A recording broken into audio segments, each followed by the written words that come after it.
Safety practices for electrical systems. Before performing maintenance on the aircraft, attach a grounding wire to the aircraft. De-energize the electrical system. Install a lock clip or collar under each opened circuit breaker button. Attach a warning tag or sticker to the circuit breaker and the switch.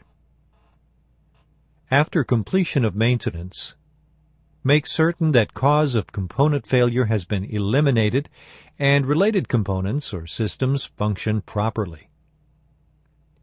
Ensure that all switches and controls are in a position to prevent inadvertent operation of any component.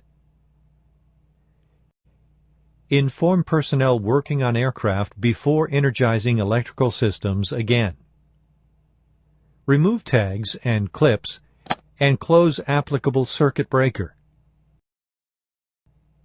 Energize system.